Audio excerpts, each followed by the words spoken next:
tardes, ¿arrancamos ya? Bien. Bueno, para mí es un gusto presentar a la profesora Valentina Gutiérrez. Valentina es profesora e investigadora de la Escuela de Ingeniería Industrial de la Universidad del Valle, en Cali, Colombia. También es vicepresidente de ALO, de la Asociación Latino-Iberoamericana de Investigación Operativa, en el periodo 2020-2024. Y también es presidente de ASOCIO, que es la Asociación Colombiana de Investigación Operativa, en el periodo 2021-2023. Bueno, Valentina nos va a hablar de investigación operativa en el cuidado de la salud en Latino-Iberoamérica, desarrollos y perspectivas de investigación. Muchas gracias. Bom, boa tarde. Buenas tardes and good afternoon to everyone. Thank you very much, Paula. I want to thank especially Paula, Willy, and Javier for having me here today. It's a great honor for me being at this plenary session in our CLIO meeting. So there's been a debate about whether should I speak in English, Spanish. My Portuguese is not really good, so I apologize. Okay, I don't know that I don't have that in my toolbox, and my Portuguese is not really good, so I apologize with our friends from Brazil. So please raise your hand who doesn't understand a word of Spanish and would like the conference to be in English. 1, 2. Will you be willing to sacrifice yourself for the good of the majority? Thank you very much. Thank you. Muchísimas gracias. Bueno, como les decía, es un honor para mí estar acá. Muchas gracias a los organizadores. Sabemos el esfuerzo que implica organizar un evento de esta categoría y creo que pues, ha sido exitoso. Muchas gracias. Cuando estaba preparando esta presentación, pensé, bueno, realmente tenemos que incluir una diapositiva donde mostremos la relevancia de los sistemas de salud en el mundo. Pero después pensé, bueno, después de 3 años que hemos estado en una pandemia, donde hemos visto el impacto que tienen las decisiones de planeación y control en sistemas de salud, dije, bueno, quizás tenemos suficiente evidencia de los sistemas de salud en el mundo. Solo para darles 2 pistas, la salud es un derecho fundamental consignado en la Carta Universal de los Derechos Humanos de las Naciones Unidas y es el tercer objetivo de desarrollo sostenible de los objetivos de sostenibilidad planteados para el periodo 2015-2030. Entonces, sobre esa base, creo que vamos a hablar de un tema interesante, relevante en el mundo entero, no solo para nuestra región. En el 2006, cuando yo tenía la tarea de decidir la universidad a la que iba a aplicar para hacer mi doctorado, un muy buen amigo, por allá, me dijo, usted tiene que ir a Informs a la reunión anual, porque eso le va a abrir un poco la visión de a dónde puede aplicar. Entonces ya tuve la oportunidad de ver la presentación de la profesora Margaret Brando y fue la primera vez que escuché la expresión doing good with good OR. Y yo me enamoré de eso, dije, eso es lo que yo quiero hacer y de hecho fue el tema que elegí pues, para el resto de mi doctorado. Entonces, pues yo espero que con esta presentación les mostremos precisamente esas perspectivas, identifiquemos y cumplamos el objetivo de identificar los desarrollos y perspectivas de investigación que tenemos como comunidad en la investigación de operaciones aplicado en salud. Este es un trabajo que hemos hecho en conjunto con mis colegas David Barrera y Andrés Felipe Osorio de Colombia y con las profesoras Honora Smith y Sally Bresfold de la Universidad de Southampton. Entonces, para contarles un poquito de nuestro equipo, quiénes somos y el por qué nos metimos en este tema. Primero, pues David, nosotros nos conocimos más o menos en el 2008. Él inició originalmente a trabajar en temas de programación en salud. Luego empezó en el tema de acceso a sistemas de salud y actualmente está trabajando en los temas de analítica aplicado a sistemas de salud, específicamente en varios tipos de cáncer. De hecho, hoy vimos una de sus presentaciones en cáncer de estómago. Andrés, también un amigo de hace muchos años, trabajó inicialmente en cadenas de abastecimiento en servicios. Su doctorado lo hizo en redes de abastecimiento en bancos de sangre. Y también ha desarrollado recientemente proyectos de investigación de operaciones para apoyar decisiones en el COVID. Y yo Empecé en el 2008 también con servicios de atención médica domiciliaria, específicamente decisiones de tipo logístico. Y actualmente estoy trabajando en el tema de sostenibilidad en cadenas de abastecimiento hospitalarias. Entonces, Andrés y David hicieron su doctorado bajo la supervisión de las profesoras Sally Bresfold, Honora Smith y otros colegas y profesores de la Escuela de Negocios y de la Unidad de Matemáticas de la Universidad de Southampton.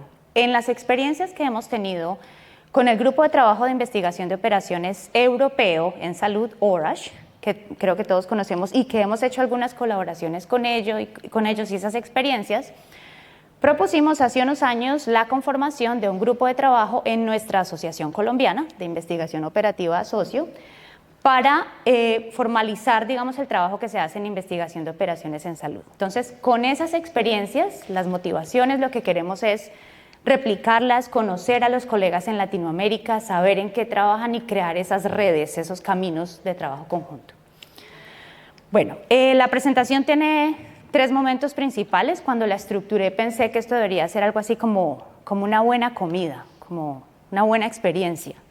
Será porque me gusta mucho la comida, pero lo pensé como una entrada primero, un aperitivo, por qué estamos haciendo esto, un poco de historia que hemos hecho en la comunidad colombiana y cuál es nuestro objetivo para dar una reseña de la investigación de operaciones en sistemas de salud. Luego del aperitivo viene el plato fuerte, la proteína, si lo quieren. Bueno, me disculpo con los vegetarianos y los veganos. Estamos en Argentina, el plato fuerte, donde vamos a procesar el mayor contenido, la revisión que hicimos de las perspectivas precisamente y los desarrollos de investigación de operaciones en Latinoamérica, basados en una revisión de la literatura, una encuesta, y les voy a mostrar 3 ejemplos brevemente para que ustedes vean la evidencia de todo lo que hemos hecho como comunidad. Y vamos a terminar con algo dulce, con el postre, el digestivo. Tenemos una propuesta de la conformación de un grupo de trabajo para nuestra comunidad ALIO en salud. Entonces, mostrarles un poquito cómo estamos como comunidad, qué hemos hecho previamente y qué sigue. Entonces, empecemos con el aperitivo. Como un poquito de historia, en 1981, el profesor Duncan Bowlby publicó este libro en donde presentó una revisión de aplicaciones de investigación de operaciones en sistemas de salud. El libro se enfocó específicamente en clasificar las decisiones en distintos horizontes de planeación y mostró unos ejemplos específicos en su momento. Ese mismo año, el profesor Brian Fries publicó una revisión de más de 300 artículos científicos, piensen, 1981, revisión de literatura, más de 300 aplicaciones, que eran muy diversas, pero que incluían temas como pronósticos, problemas de asignación, bancos de sangre. Entonces ya había un trabajo en la comunidad internacional. Para cerrar esa década, Duckett publicó un libro un poco más orientado a los métodos, teoría de colas, simulación. Sin embargo, buscó la aplicación en sistemas de salud. Y fue hasta el 2004 cuando la profesora Margaret Brandau editó ese libro maravilloso, que yo creo que muchos aprendimos, o por lo menos estudiamos investigación de operaciones en salud con ese libro. Y el profesor Yasaros Khan también publicó un libro en métodos cuantitativos en sistemas de salud. Ellos han sido, digamos, una referencia para, llamémosla, esta generación. Al finalizar la siguiente década, había un conjunto de libros todos dedicados a cómo usar la investigación de operaciones en sistemas de salud. Entonces, piensen, por ejemplo, este libro de la Organización Mundial de la Salud, que identificaba las perspectivas de la investigación de operaciones para problemas de la tuberculosis en varias naciones en el mundo. Entonces, aquí fue donde Andrés, David y yo pensamos, bueno, nosotros hace más o menos 10 años también estamos trabajando en este tema, queremos conocer mejor a la comunidad porque nuestro conocimiento es aún muy empírico, vemos algunos colegas. Entonces, lo que hicimos fue que creamos un taller, un workshop, si se quiere, que denominamos Healthcare Engineering Days. Invitamos a investigadores, profesores, estudiantes de posgrado, los profesionales que trabajan en los sistemas de salud en Colombia, y lo que identificamos en esta ventana de observación del 2008 al 2018 fue algo como esto: diferentes problemas de decisión en diferentes sistemas o servicios de salud en diferentes horizontes de planeación. Entonces vimos la evolución de que iba desde decisiones operativas, programación de salas de cirugía, que es un problema supremamente común, es de los que vemos más estudiados por nuestra comunidad, a decisiones tácticas y estratégicas e incluso a la integración de esas decisiones en diferentes horizontes de planeación. Esto lo formalizamos luego en un texto, invitamos a la comunidad, esto lo presentamos en nuestro congreso, que allá estuvimos varios amigos, varios colegas ese año en el 2019, y lo formalizamos en este libro, no sé si ustedes lo alcanzan a ver bien, en el que tuvimos 8 capítulos, tuvimos 23 autores, estudiantes de posgrado, estudiantes de doctorado, profesores, investigadores y en particular personas profesionales que trabajan en las instituciones prestadoras de servicios de salud, que para nosotros era muy valioso.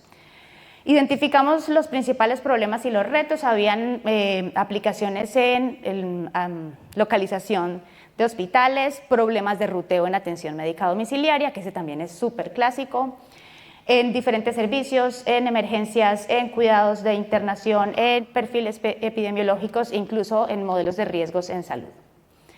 Entonces, con base en esta experiencia dijimos, bueno, ¿cómo será que se está comportando nuestra comunidad? Queremos conocer a nuestra comunidad. Entonces, el objetivo de lo que queremos mostrarles hoy es identificar y caracterizar esos trabajos que nosotros todos hemos hecho como comunidad en el uso de la investigación de operaciones para apoyar esas decisiones en sistemas de salud. Originalmente nosotros empezamos con Latinoamérica y luego dijimos, bueno, lo hacemos extensivo porque queremos incluir a los colegas ibero, es decir, España, Portugal, en nuestra revisión. Entonces la idea es que con base en eso que hemos hecho en Colombia y empezar a identificar las actividades, no sé si, bueno, creo que el mapa no se ve muy bien allí, de los al menos países que estamos en ALIO y luego conectarnos con los colegas de España y Portugal para primero identificarlo, segundo caracterizarlo y crear las redes, los caminos, realmente aterrizar esas ideas y decir cómo podemos colaborar en este tipo de problemas. Ese es nuestro objetivo y eso es lo que les queremos presentar hoy. Muy bien, entonces ahora sí miremos la revisión. Para hacer la revisión utilizamos un framework que es conocido, validado, aceptado en la comunidad científica, publicado por unos colegas en el 2012, Hushoff, si ustedes ven la cita acá abajo, y sus coautores en el 2012 publicaron esta clasificación, una taxonomía para clasificar las decisiones de planeación y control en sistemas de salud. Los principales autores de este trabajo trabajan en CHOIR, que es, como ustedes lo ven aquí, Center for Healthcare Operations Improvement and Research en la Universidad de Twente en Holanda. Y pues yo me atrevo a decir que es una de las universidades que más ha logrado transferencia de llevar estos métodos, nuestros métodos de la investigación de operaciones a sistemas reales, a hospitales y a sistemas de salud. Entonces, en esencia, lo que proponen estos autores es que los servicios de salud, si ustedes lo ven bien, se puede clasificar en 6 tipos de servicio y 3 horizontes de planeación. Entonces, los tipos de servicio que tenemos, yo se los voy a mencionar acá. Primero están los cuidados de servicio ambulatorio, nos vamos a referir luego a estas siglas porque con esta taxonomía hicimos nuestra revisión. Los servicios de emergencias, los servicios quirúrgicos, los servicios de internación, que es los que ustedes ven acá, los servicios de atención médica domiciliaria, hospitalización domiciliaria también se puede encontrar así, y los servicios residenciales. Entonces, lo que ellos dijeron hace 10 años, y ojo que la ventana es importante, porque en 10 años pasan cosas, como una pandemia, por ejemplo. Entonces, hace 10 años ellos dijeron, bueno, estos son los principales servicios en salud que se encuentran y sobre ellos se pueden o se han tomado decisiones de planeación, control, asignación de recursos en 3 horizontes de planeación principalmente. Entonces, utilizamos esta taxonomía para hacer la revisión. Nuestra estrategia fue simplemente una serie de pasos replicables además.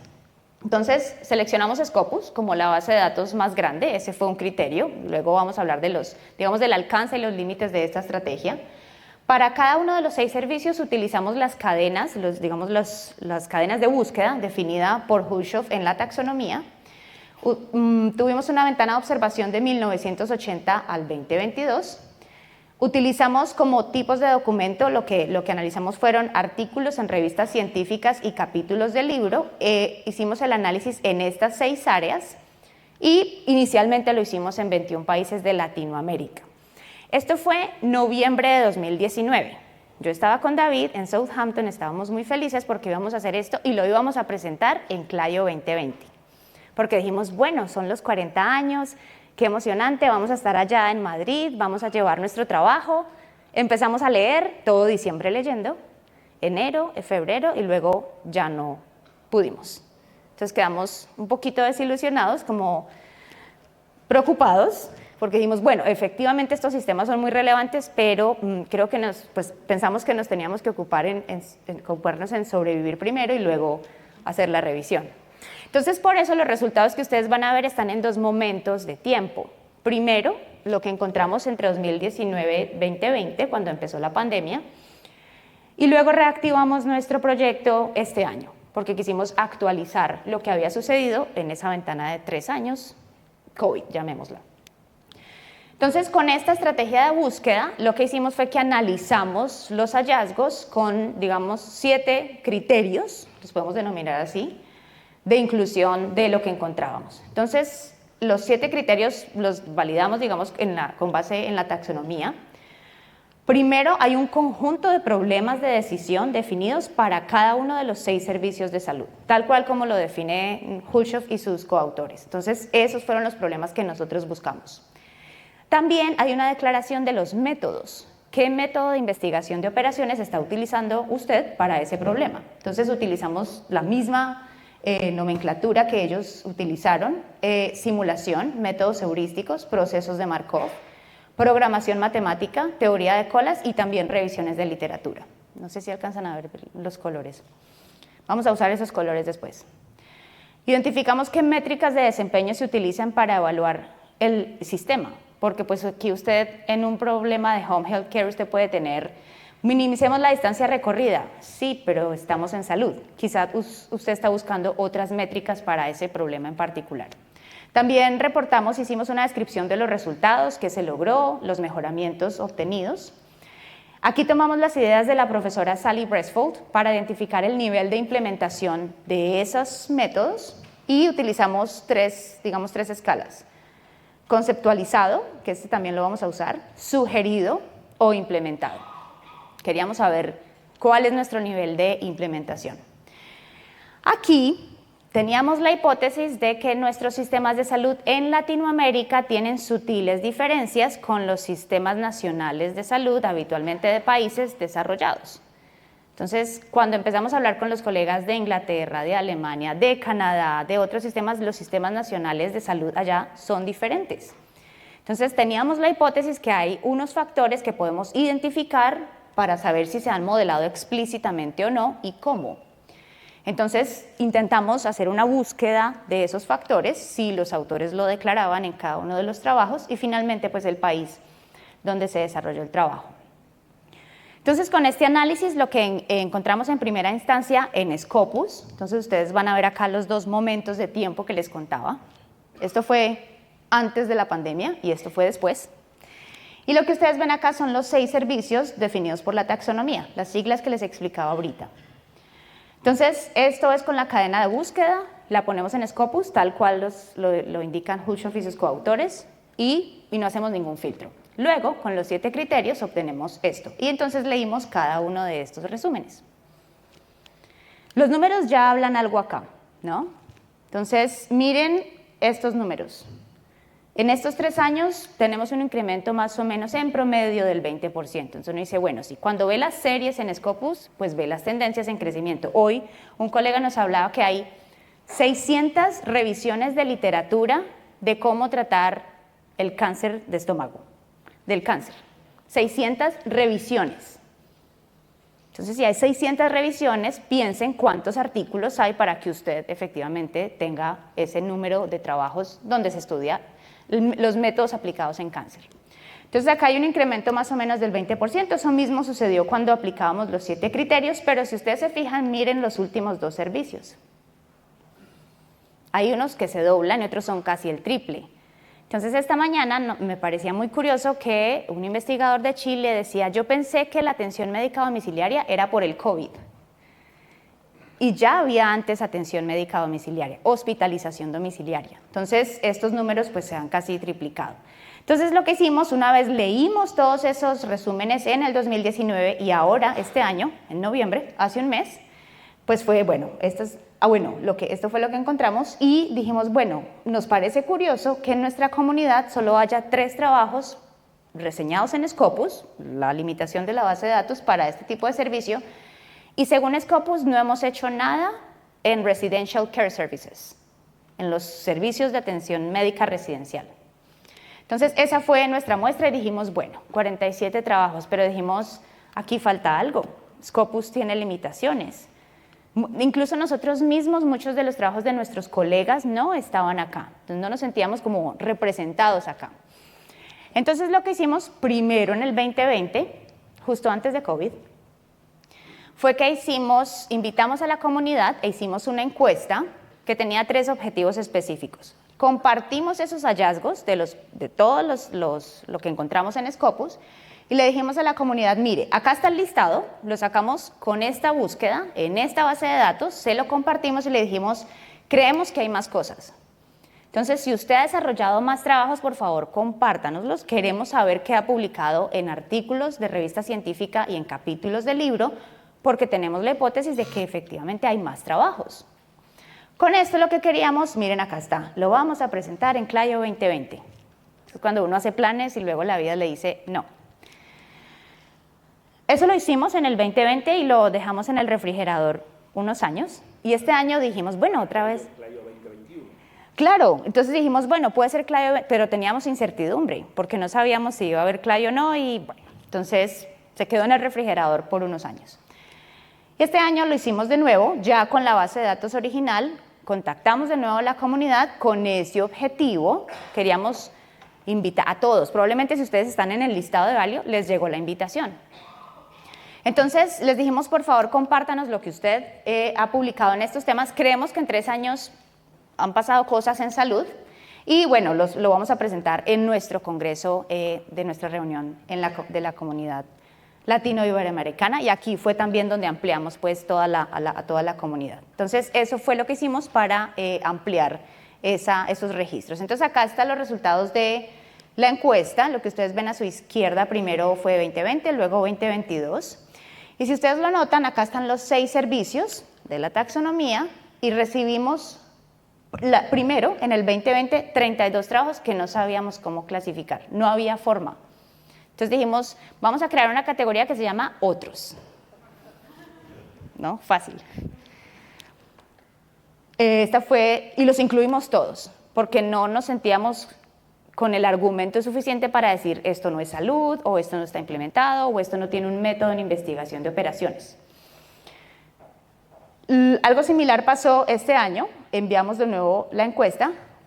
Miren que la mayoría no teníamos forma de clasificarlos, ya teníamos una hipótesis de que no estaban todos los trabajos, digamos la revisión tenía sus limitaciones, que lo validamos hace poco. Entonces, esos 48 trabajos más los que logramos clasificar en los 6 servicios, los incluimos y tuvimos entonces una muestra de 102 trabajos, 80 en categoría de otros. Entonces ya vamos a ver qué hacemos con esos otros. En total tuvimos entonces esto.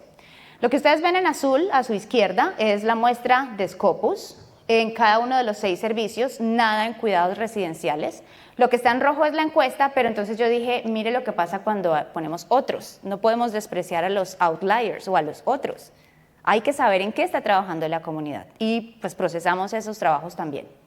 Entonces en total tuvimos una muestra de 149 registros que analizamos para cumplir el objetivo, identificar y caracterizar los trabajos y conectarnos sobre todo, que es lo que queríamos hacer. Entonces lo que voy a hacer acá es un resumen de lo que hemos leído en estos meses recientes y bueno, allá en el 2019, de cómo caracterizamos estos trabajos para cada uno de los 5 servicios, de este no hay, y luego vemos qué hacemos con los otros. Entonces, primero, para los servicios ambulatorios, ustedes ven allí clasificados las decisiones, los problemas de decisión en 3 horizontes de planeación. Vemos los servicios caracterizados e identificados, los problemas de decisión, perdón, en cada uno de los horizontes de planeación, y para este caso teníamos 6 trabajos. Identificamos también para cada trabajo en dónde se hizo, el método que ustedes ven acá, el azul de simulación, el rojo de heurísticas, y este que no se ve es procesos de Markov. Entonces, leímos cada uno de ellos, encontramos cosas supremamente interesantes, empezamos a identificar factores diferentes a lo que había en la literatura internacional y común entre nosotros, lo cual fue muy bueno. Entonces, por ejemplo, para resaltar 2, les voy a dar un par de ejemplos de cada servicio, pues esto es un resumen. Marianoff y Taborga, bueno, en Chile, y Mendoza y sus coautores en el 2019, tienen trabajos que son relativamente similares, son con servicios, digamos, en diferentes problemas de decisión. Aquí ellos tenían un problema de la cobertura de sistemas de los centros de salud, y aquí ellos tenían un problema de la asignación del personal asistencial. A pesar de que son problemas de decisión diferentes, en horizontes de planeación diferentes, aquí está como la descripción del trabajo, ellos lo que hicieron fue buscar un equilibrio entre la máxima cobertura de las poblaciones de bajos ingresos y aquellos que tienen altos ingresos. Y los mexicanos hacían algo similar porque decían, mire, tenemos un sistema de salud público segmentado, hay muchas instituciones, pero hay un sistema de salud privado. Entonces, ambos trabajos lo que hacían era tomar algunas decisiones como qué hospitales iban a ofrecer cuáles servicios, cómo iban a asignar los niveles de capacidad, cómo iban a asignar a los pacientes y algunos sistemas de referencia de pacientes para maximizar, por una parte, los pacientes que se recibían del sistema privado, maximizar los ingresos y así poder cubrir más pacientes del sistema público. Entonces, esas son características que empezamos a notar de trabajos comunes en la comunidad. Al respecto de la implementación, en este primer tipo de servicios, de los 6 trabajos, 3 fueron conceptualizados, o sea, siguiendo las ideas de los autores, 3 fueron sugeridos y hasta ahora ninguno ha sido implementado. Entonces, algo parecido hicimos con cada uno de los 5 servicios restantes. En sistemas de emergencia, servicios de emergencia, ustedes notan, hay 27 trabajos, mucho del trabajo de nuestra comunidad está aquí, tenemos en los 3 horizontes de planeación para distintos problemas y distintos métodos, pero empezamos a notar también nuevos métodos. Entonces, técnicas de analítica, prescriptiva, predictiva, empezaban a ser aplicados en este tipo de servicios, en particular de emergencia. 2 ejemplos específicos, este de unos colegas brasileros y este que nos pareció muy interesante, el único de República Dominicana en el 86, creo que muchos no habían nacido, pero fue un problema muy interesante, en particular en 1986, porque fue desarrollado con el gobierno, con la Organización Panamericana de la Salud y en su momento con la Universidad de Texas, para definir los problemas de asignación de ambulancias, el número de ambulancias y cómo responder a los tiempos requeridos. Aquí, en 1986, ellos ya empezaron a identificar esto, que es un fenómeno muy nuestro, muy latino, iberoamericano, que se estaba propagando en el mundo, y es que hay un desplazamiento de la población de las zonas urbanas a las zonas, de las zonas rurales a las zonas urbanas. El fenómeno denominado Rapid Growing City. Entonces, por diferentes razones, las comunidades se desplazan a las áreas urbanas y lo que sucede es que habitualmente se ubican en la periferia y es cómo vamos a atender a esta nueva población. Ellos en 1986 ya lo habían identificado. Entonces, eso es bastante interesante de este tipo de servicios. Al respecto de la implementación, 2 han sido implementados, en particular estos 2 que seleccionamos, 13 conceptualizados y 12 sugeridos. Bueno, los quirúrgicos. De nuevo, los métodos que identificaron, aquí vamos a citar a un par de colegas, específicamente, Siqueira en el Brasil y Willy Durán y sus colegas, que también tienen 2 cosas muy interesantes que lo hemos visto reiteradamente en los trabajos en salud, y es cómo mostrar a estas personas que toman decisiones en salud que estos métodos efectivamente pueden apoyar esas decisiones y tomar mejores decisiones. Entonces, habitualmente lo que se hace es comparar lo que usted hace manualmente. Hoy veíamos una programación de salas de cirugía donde nos mostraban la foto, Marta nos mostraba la foto de cómo se hacía manualmente, ¿sí? Y luego usted con sus métodos, dependiendo de cómo funciona en particular una sala de cirugía, usted puede reprogramar fácilmente la asignación de esas salas. De estos trabajos, de los 18 que tenemos, 6 conceptualizados, 11 sugeridos y solamente uno de ellos implementado. Bueno, aquí tenemos los cuidados de internación. No tenemos nada en el nivel estratégico. Aquí hay varias contribuciones de colegas de España, de Chile, de Colombia, de Argentina. Quiero reseñar solamente estos 2, también recientes. Este fue un trabajo hecho con un hospital universitario en Bogotá. Ellos diseñaron un modelo para apoyar estas decisiones de la asignación de las camas y tuvieron, por ejemplo, en cuenta en su función objetivo 9 componentes, que esa es otra característica en los sistemas de salud. ¿Cómo va a ser su función objetivo? Hay varios componentes, ¿cómo los va a ponderar? Los ponderadores son importantes, lo acabamos de ver en una aplicación en una sala de emergencias. Y estos colegas lo que hicieron en el Brasil fue un trabajo muy bonito porque hicieron una combinación de métodos cuantitativos y cualitativos. Ellos llevaron a lo quali aspectos como los aspectos étnicos, epidemiológicos, culturales y organizacionales a sus métricas de desempeño. De este servicio se han implementado ninguno, han sido sugeridos 6 y conceptualizados 5. Bueno, de los que tenemos trabajos en Latinoamérica, este es el último, la atención de servicios médicos domiciliarios. Ustedes ven que no hay nada en lo táctico. Mucho cuando comparamos, por ejemplo, este servicio con la literatura en el mundo, vemos que aquí vamos por el orden de miles de trabajos en el diseño de rutas del personal asistencial que cuida a los pacientes en sus casas. Y nosotros en Latinoamérica, digamos que tenemos algo parecido, Latino-Iberoamérica, y voy a reseñar 2 trabajos, precisamente el primero de ellos, que está coordinado por la profesora Elena Ramaliño con la profesora Jessica de Armas y su equipo. Ellos vienen hace unos años trabajando en la atención médica domiciliaria, en este caso Home Care Services, porque ellos están también llevando el cuidado de las personas en su casa, en la ciudad de Barcelona. Es un trabajo con el servicio de salud de esa ciudad.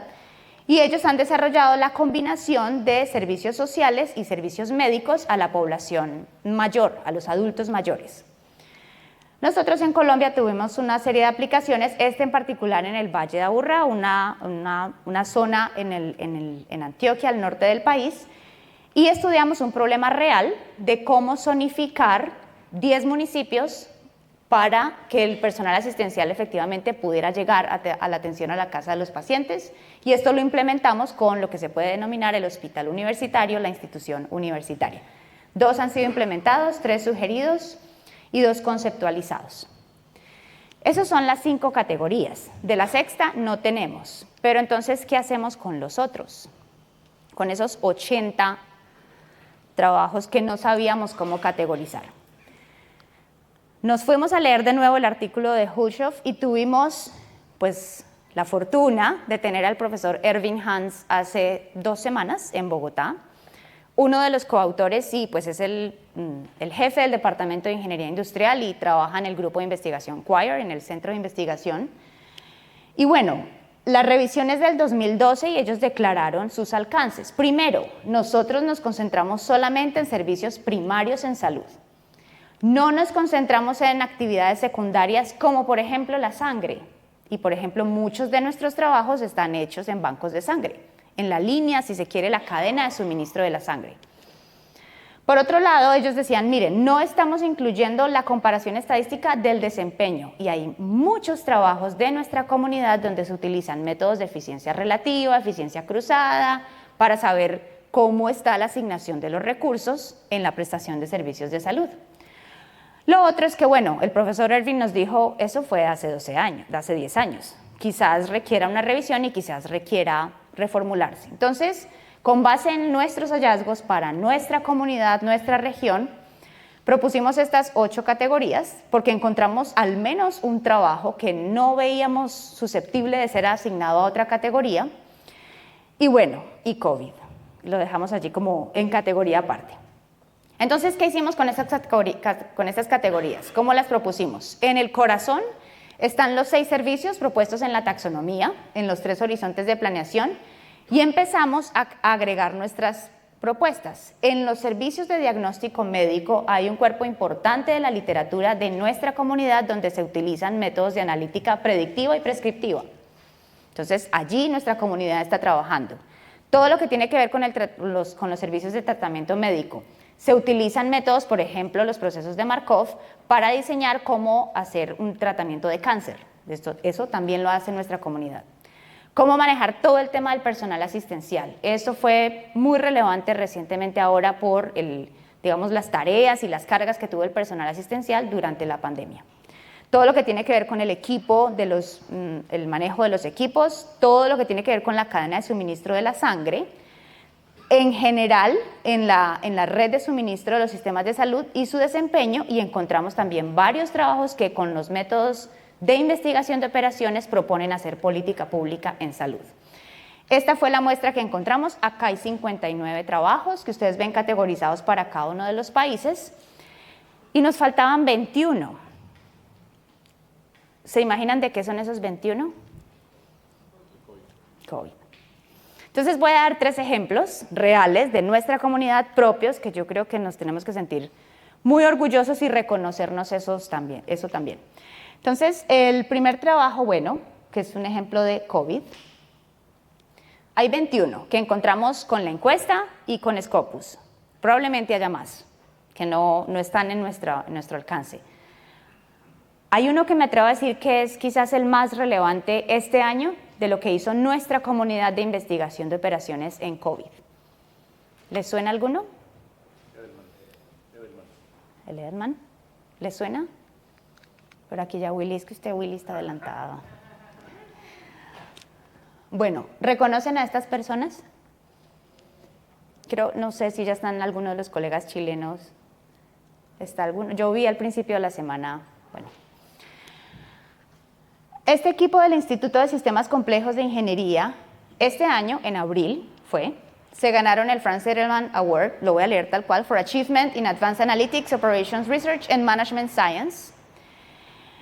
Esto fue, como les digo, tomado de allí. Ellos en el reporte que hacen, probablemente ustedes han leído, han visto los reportes, es una cosa que yo realmente la veo y pues a mí me alegra y me impresiona todo el trabajo que hicieron. Cuando ellos dicen, mire, estos son la estimación de nuestros logros, una estimación conservadora, se lograron ahorros de más de 200 millones de dólares, se evitaron infecciones del orden de 65,000 infecciones y más de 2.800 muertes que se lograron evitar gracias a este trabajo. Entonces uno dice, efectivamente, sí, hay una madurez en nuestra comunidad, específicamente creo que el trabajo de los chilenos es admirable. Ellos, una de las fortalezas que siempre he admirado de los colegas es que hicieron un trabajo conjunto con el gobierno, el Ministerio de Salud, el Ministerio de Ciencia y una empresa privada, con Entel, con el Instituto de Sistemas Complejos.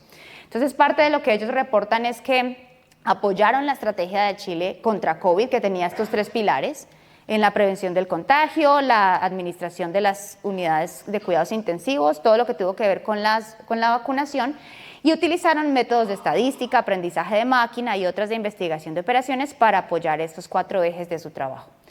Entonces, fíjense la relevancia de lo que está haciendo nuestra comunidad solo en este ejemplo. Un segundo ejemplo es un trabajo que hemos desarrollado en conjunto. Este trabajo lo lideró mi colega David Barrera, esto hace parte de su trabajo doctoral. Fue un equipo interdisciplinario donde estuvieron también los colegas de la Universidad de Southampton y profesionales de la Secretaría de Salud en la ciudad de Bogotá, en Colombia. Entonces, el cáncer de cuello uterino es una de las enfermedades que tiene todavía en el mundo unas altas tasas de mortalidad y esas tasas habitualmente están asociadas a la pobreza y a la limitada educación en salud. Entonces, habitualmente para atacar este problema, lo que se hace en todo el mundo es que hay unos programas donde usted hace el tamizaje para identificar la enfermedad a tiempo y hacer un diagnóstico temprano que le permita hacer un tratamiento efectivo.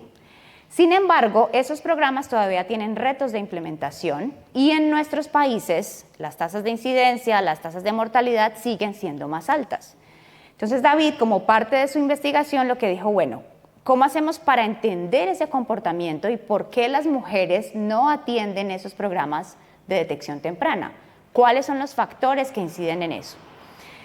Para eso, lo que se hizo fue utilizar una metodología de métodos mixtos, secuencial, para entender el comportamiento de las mujeres que no asistían a su cita de detección de cáncer de cuello uterino, específicamente, llamémoslas en estas mujeres difíciles de incluir en el sistema en la ciudad de Bogotá.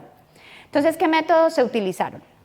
Primero, en la fase cuantitativa, se identificó o se hizo la predicción de la probabilidad individual de esta inasistencia a la cita del tamizaje con dos métodos. Esto fue el Lasso y Random Forest. Ahí ustedes podrán ver, bueno, creo que la referencia la tenían al inicio. Y con base en estas predicciones, con los métodos cuantitativos, se utilizaron para hacer una fase cualitativa, donde mediante dos métodos y utilizando los resultados de la parte cuantitativa, se identificó las perspectivas de las pacientes. ¿Cuál era su experiencia en el sistema? Se utilizaron dos métodos validados también en la literatura, el modelo de creencias en salud, para entender ese comportamiento. Esto luego se alimentó para el método cuantitativo y lo que se encontró al respecto de lo cuantitativo en Bogotá específicamente es que las mujeres más jóvenes que viven en zonas más pobres y que habitualmente se programa su cita de citología los sábados, en temporada de vacaciones y con largos tiempos para asignación de la cita, tienen una mayor probabilidad de no asistir a la cita y, por tanto, desarrollar un cáncer de cuello uterino. Eso en cuanto a lo cuantitativo. En lo cualitativo, donde ya hicimos entrevistas de manera semiestructurada con una población de mujeres que no había asistido a la cita, muchas de ellas reportaron dificultades para seguir el flujo del proceso, no sabían cómo llegar a la cita, llegaban y no tenían alguna documentación, habían barreras de acceso al sistema de salud y muchas tenían o miedo a la enfermedad o decían, eso a mí no me va a dar. Entonces, eso fue parte de lo que encontramos en este trabajo. Eso está siendo utilizado, pues primero para cumplir eso y David sigue trabajando con la Secretaría de Salud para crear estos mecanismos y apuntar a esa población que tiene mayor probabilidad de inasistencia. Bueno. Y finalmente, el tercer ejemplo, es un trabajo en el que también he tenido oportunidad de participar. Es el trabajo de una estudiante de doctorado quien está estudiando la sostenibilidad de cadenas de abastecimiento hospitalarias. Esto que ustedes ven acá es un framework que desarrollamos para identificar en cada una de las tres dimensiones de la sostenibilidad económica, ambiental y social, cuáles son en cada uno de los servicios y los procesos de una red de suministro hospitalaria, cuáles son esas actividades, llamémoslas, digamos, esas prácticas, tanto ambientales como sociales, que impactan en el desempeño en las tres dimensiones de la sostenibilidad. Entonces, lo que ha hecho Verónica, la estudiante de doctorado, es que primero validamos estos constructos en la literatura, identificamos cuáles son las prácticas, diseñamos un instrumento estructurado de recolección de información y aplicamos la encuesta con 210 hospitales en Colombia. Con esa muestra construimos un módulo de ecuaciones estructurales y estamos entonces explicando la influencia de esas prácticas en cadenas de abastecimiento sostenibles hospitalarias y su impacto en estas tres líneas de desempeño. Entonces, solo para que ustedes vean que hay un conjunto de trabajos importante de nuestra comunidad que vale la pena resaltar. Muy bien, entonces, ¿cómo estoy de tiempo? Creo que bien. Bueno, vamos para el postre, lo último, nuestra propuesta. De lo que encontramos de nuestra revisión, tenemos resultados de 12 países de nuestra comunidad de Alio. Ustedes la ven acá representada, bueno, no sé el mapa, ¿cierto? ¿Ustedes lo ven? No. Debería. Bueno, entonces acá está nuestra comunidad, está también la comunidad en España y Portugal. Estos no son valores normalizados, debo decirlo, son valores absolutos de lo que encontramos con nuestra muestra. Entonces, de norte a sur tenemos trabajo de México, Cuba, República Dominicana, Colombia, Ecuador, Brasil, Chile, Argentina, Uruguay, España, Portugal. Esos trabajos de nuestra comunidad los podemos clasificar en las 6 categorías validadas en la literatura y en las 8 que estamos proponiendo. Hemos utilizado diferentes metodologías, minería de datos, inteligencia artificial, datos, grandes volúmenes de datos y métodos también híbridos, cualitativos, cuantitativos en nuestra comunidad. Este resultado es común a lo que han encontrado en otros países, por ejemplo en Norteamérica y en Europa. La profesora Sally Bresfold hace unos años hizo una revisión y encontraba algo parecido. Muy poco de lo que producimos se ha implementado. Luego hay un reto que es una oportunidad. ¿Cómo nos acercamos a los sistemas reales de salud para que nuestros métodos efectivamente apoyen esos procesos de toma de decisión? En nuestro caso es menos del 10%. A pesar de eso, tenemos una masa crítica. O sea, no somos pocos, no son pocos trabajos. Muchas veces encontrábamos en algunas de las revisiones trabajos desde el 80 al 82, no es de una sola década, tenemos casi 40 años como comunidad. Y pues la idea es que nos encontremos para crear caminos de colaboración. Entonces, por eso, lo que hicimos fue, originalmente para el 2020, y luego lo retomamos este año, propusimos al comité directivo de ALIO la conformación de un grupo de trabajo, emulando un poco las experiencias de los colegas en Europa principalmente, algo de lo que hace Estados Unidos también en NORAM, con los capítulos de Informs. Lo que nos dijo en su momento el comité es, bueno, usted debe contactar a la comunidad, debe invitarla y debe tener al menos 3 participantes en el grupo de 3 países diferentes, participantes más, o sea, miembros de la comunidad, no solo las nacionales. Entonces, eso hicimos, enviamos la invitación, tuvimos respuesta de 15 personas en nuestra comunidad. Hay un profesor de Stanford que dijo, yo creo que no puedo, pero quiero estar. Luego, pues queremos ser inclusivos con nuestro grupo de trabajo.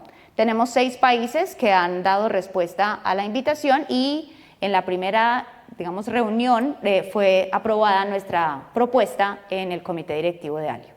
Entonces, el grupo está, la invitación es que colaboremos, probablemente ustedes se vieron acá reflejados en algunos trabajos, probablemente no, entonces que nos conozcamos mejor con este propósito. Crear un espacio para nosotros investigadores, para los profesionales que toman decisiones en salud, facilitar el desarrollo de esa investigación conjunta, ya les voy a hablar, incluso ya tenemos algunos caminos, y tener espacios de diseminación, de difusión de nuestro trabajo. ¿Qué hemos hecho como grupo, si se quiere, porque hemos colaborado con colegas de diferentes países de la comunidad? Hace 2 semanas, nuestros colegas David Barrera y Ana María Naya, que está aquí con nosotros, Ana es profesora en la Universidad de Quebec en Montreal. Con base en la experiencia que ellos han tenido, crearon esta escuela de investigación de operaciones en salud. Si están en la lista de ALIO, recibieron la invitación. Piénsense esto, para mí fue como un elabio en salud. Entonces, pues fue maravilloso. Tuvimos 30 participantes de 6 países diferentes. Tuvimos 6 conferencistas de muy alto nivel en diferentes temas en salud. Entonces acá está con el profesor Ervin Hans, hablando pues de la implementación en los sistemas reales, la profesora Sally, Valerie y Nadia, que habló de atención médica domiciliaria, Fermín, que está con nosotros, y Ángel, que también anda por allí. Esto nos mostró que efectivamente hay una comunidad, fue una experiencia muy buena, fue una semana entera de trabajo, invitaron también a personal de la Secretaría de Salud, quienes toman las decisiones en salud. Hubo una serie de retos de cómo llevar o acercar la investigación de operaciones a los sistemas de salud real. También el profesor Fermín Mayor ha tomado una iniciativa desde el año de la pandemia, Fermín. Entonces él, para darle movilidad también a los estudiantes latino-iberoamericanos, facilitar, por ejemplo, las pasantías de estudiantes de posgrados, de doctorado, de maestría, y con el apoyo de esta Asociación Universitaria Iberoamericana de Posgrado, se creó la Red de Investigación de Operaciones en Salud, donde hay más de 12 universidades. ¿Y cuántos países, Fermín? Yo somos más de 11 países. Entonces, piensen que la idea es unir esfuerzos porque hemos desarrollado actividades que nos dan la fuerza para eso. Entonces, ¿cuál es nuestro plan de trabajo? Ya ALIO nos dijo, bueno, usted puede trabajar como grupo, pero tiene compromisos. Nuestros compromisos debemos tener un registro en la página web de ALIO. Tenemos que tener al menos 3 miembros de 3 diferentes países. Debemos presentar una sesión plenaria en CLAIO, nuestro congreso bienal. Tenemos que crear, bueno, las tracks o las sesiones especiales. En este año tuvimos 4. creo, o hay al menos 16 trabajos en salud, porque algunos estaban puestos en la sección de COVID, y pues una reunión del grupo de trabajo. Entonces empezaremos a cumplir eso con nuestros colegas de Guadalajara, México, para el 2024, en donde tendremos pues una sesión plenaria como la que estamos haciendo hoy, el track en salud y la reunión del grupo de trabajo. Y también, sin presiones, los invitamos porque ya estamos organizando la agenda para Hopper, que piensen lo que es como un labio en salud, básicamente. Entonces, nuestros colegas en Montreal, en Canadá, ya están organizando la siguiente versión de Hopper para precisamente darle sostenibilidad a la formación de las nuevas generaciones que llegan a trabajar en nuestro tema. Bueno, para cerrar, en nuestro Congreso Nacional de Asocio, que también están por acá los organizadores, tuvimos unos plenaristas y unos workshops excepcionales. Estuvo con nosotros el profesor Andrés Medaglia de la Universidad de los Andes. Andrés tiene, para muchos es un modelo, para muchos de nosotros, un mentor, me atrevo a decir. Y Andrés puso esta frase y yo dije, Andrés, usted me copió, no me copió, pero usted es como, eso es lo que yo siento que hace el arte, la literatura, la música. Cogen sus ideas y las ponen en 3 frases tan sencillas que representan lo que usted piensa y lo que ve de los sistemas. Entonces le dije, Andrés, con su permiso, y me dijo, claro que sí, adelante, compártalo porque yo no había leído este libro, debo confesarlo, de Gabriel García Márquez, que fue Premio Nobel de Literatura. Este libro yo no lo conocía, lo conocí gracias al profesor Andrés Medaglia. Eso era lo que yo sentía cuando estudiaba pregrado, eso que Gabriel García Márquez dijo. Yo creo que nosotros no tenemos que adaptarnos a los modelos de afuera. Yo creo que nuestra comunidad, nuestra realidad, los latinoamericanos, tenemos que unirnos para no estar solos. Creo que podemos trabajar más fácil si nos unimos para darle más promoción y reconocernos también como comunidad. Entonces, esa es una invitación y un agradecimiento también por estar acá en esta última sesión todavía no es la última, una más, en esta penúltima sesión. Muchísimas gracias a todos y gracias por estar acá.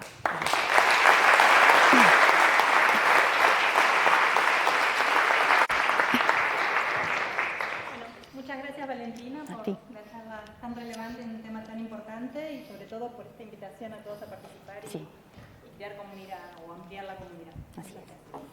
¿Alguna pregunta, comentario, consulta del público? Sí, claro.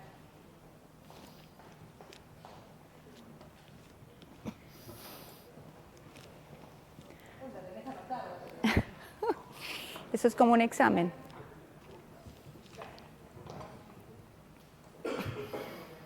Muy interesante presentación. Una cosa más que hace un poco menos de 2 años, cuando empezaron las vacunas, hicimos un modelo de distribución de vacunas para todo el mundo. Entré en contacto con la Organización Mundial de la Salud, pero nunca contestaron. Había un grupo grande de Universidad de Rio de Janeiro, con un grupo de institutos de autobús, que son médicos, un trabajo muy interesante, pero quisiera, tal vez preguntar también con ustedes. Claro que sí. La parte de distribución de vacunas es muy importante. Sí, sí. La producción, la idea era hacer esto en tiempo real, como de los colombianos, no hay problema. Es interesante. Yo escribí algo aquí, no sé si ustedes leen el manifiesto en inglés. Entonces, un poco después de eso. Yo creo que es interesante. Muchísimas gracias, profesor Nelson. Ahí hay un punto, yo creo que la sensación que usted tiene ha sido común. En Asocio, nosotros teníamos unas reuniones, luego no pudimos reunirnos por el confinamiento y hacíamos unas sesiones virtuales. Entonces, en una sesión invitamos a una profesora de Ingeniería Matemática de la Universidad de AFIT en Medellín y ella, con sus modelos, porque aparte utilizó simulación en agentes, diferentes métodos de pronósticos y ella con cierta anticipación predijo la tercera ola que hubo en Colombia. Y habló con las autoridades y le pasó algo parecido a lo que usted dice. Dijo, mire, mi modelo tenemos esta predicción, y no la escuché, y ella estaba frustrada porque decía, queremos ayudar a que más personas no mueran, a que no se contagien, y muchas veces, yo creo que ahí tenemos todos un reto, que es saber, sí. El contrato brasileño, latinoamericano, en Ginebra, también en New York. Yo te digo, hace más de 10 años. Muchas gracias. ¿Alguna otra consulta, pregunta, comentario?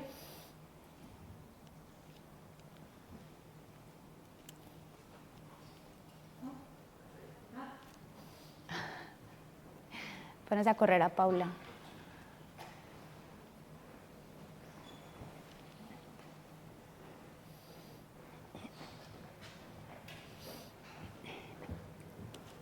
Primero, gracias por darnos una perspectiva nuestra, que algunas veces nos falta.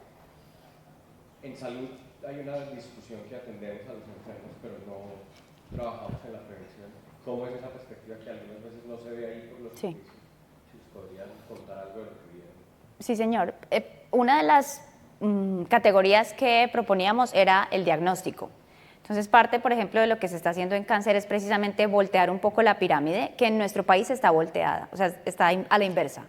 Deberíamos invertir más en prevención, en cuidado de la salud, en hábitos alimenticios, en hábitos en general, para que usted evite el desarrollo de ciertas enfermedades. En nuestro país está al revés. Entonces, invertimos más en corrección que en prevención. No puedo tener, no tengo la certeza o el argumento para decir es igual en Latinoamérica, hemos visto algunos casos parecidos, pero no puedo generalizar. Pero cuando comparamos Colombia con el resto de países, allí hay trabajo. Entonces, cuando ya los colegas en nuestro país, en nuestra comunidad, se empiezan a mover hacia el diagnóstico temprano, hacia el comportamiento, incluso algo así como entender el comportamiento de las personas frente a las enfermedades, nos estamos moviendo más hacia la prevención. Y eso en general, por ejemplo, en el Sistema Nacional de Salud en Inglaterra, por ejemplo, funciona bien, o en otros países, en Francia, por ejemplo, que está también ubicado en los servicios de atención en general en salud, pues es más preventiva que correctiva. Entonces allí es cómo nos movemos a que efectivamente los servicios no vayan solamente a la corrección, cuando usted ya ha desarrollado una enfermedad, sino a evitarla. Entonces, eso también es un camino promisorio, llamémoslo, en trabajo. Gracias, Juan.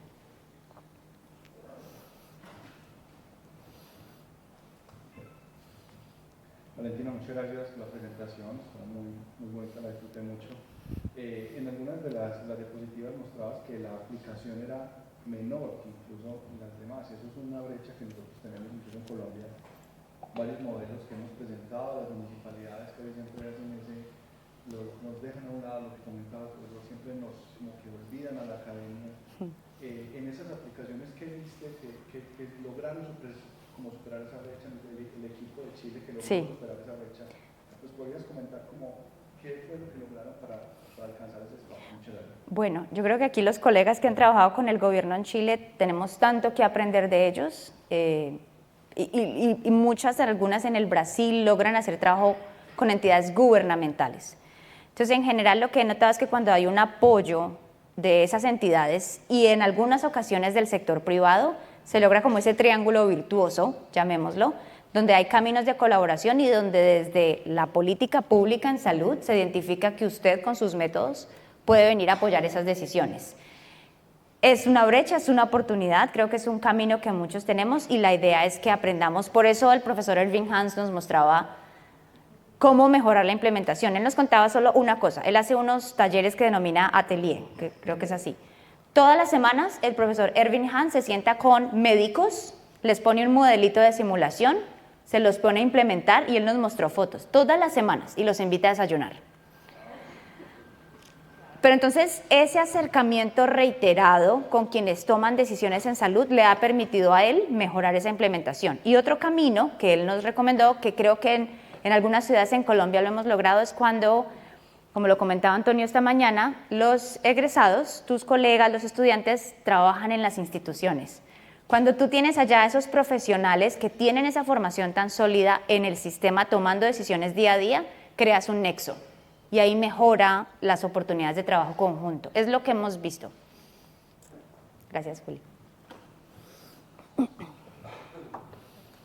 Gracias, Valentina, por la charla realmente esclarecedora y que cuenta un poco el estado del arte de la región y cómo podemos avanzar.